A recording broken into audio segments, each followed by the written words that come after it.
Ce qu'on appelle marche de grand fond, c'est un peu comme un coureur qui va pratiquer l'ultra-marathon. En course à pied, on a le marathon qui est la distance reine, les 42 km 195, et tout ce qui se passe après est qualifié d'ultra-marathon.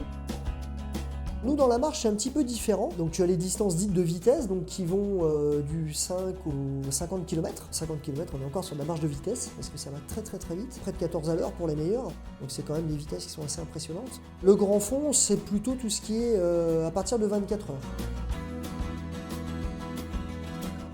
Et il y a une formule que j'aime beaucoup, parce qu'elle m'a amené à réfléchir. Un jour, j'ai un grand entraîneur d'athlétisme qui m'a dit « Mais de toute façon, la marche, encore plus le grand fond, c'est un sport d'un autre temps. » Ah. Il m'a dit « Tu fais ça, mais c'est un sport d'un autre temps. Ça n'aurait même plus existé, ce truc. C'est plus assez fun, c'est plus assez plaisir. Aujourd'hui, c'est ce que recherchent les gens. En tout cas, moi, mon école de vie, c'est plus la marche de grand fond que la marche de vitesse. Ouais. Je trouve ça, pour moi, beaucoup plus formateur, parce que, malgré tout, un 20 km, c'est pas une aventure, un 50 km non plus. Par contre, un 24 heures, c'est déjà une aventure en soi. Humainement, c'est incroyable tout ce que ça m'apporte. La solitude du marcheur de fond, c'est quelque chose même que je me mets à rechercher. C'est le bruit de mes pas, c'est la respiration, c'est la cadence, ça va être mes bras aussi, c'est le bruit de ma veste qui frotte. C'est des petits bruits qui me sont devenus familiers, c'est les petits oiseaux aussi.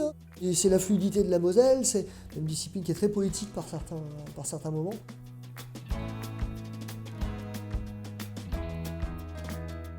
J'ai toujours été fasciné par les efforts longs depuis tout petit, que forcément c'était une évolution naturelle chez moi.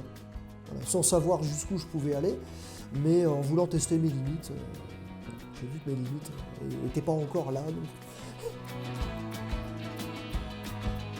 On cherche tous une petite revanche par rapport à soi-même, peut-être par rapport à un événement de la vie, ou je ne sais trop quoi. Je pense qu'on a tous ce truc en plus qui fait qu'on est capable d'aller dans des retranchements comme ça. C'est comme ça qu'à la fin on arrive sur des très longues durées, sur des très longues distances. Les copains disent mais t'es fada d'aller là-dessus. Nous déjà 20 km c'est le bout du monde. Une envie aussi de s'accomplir par rapport à soi-même, complètement dans l'épanouissement personnel.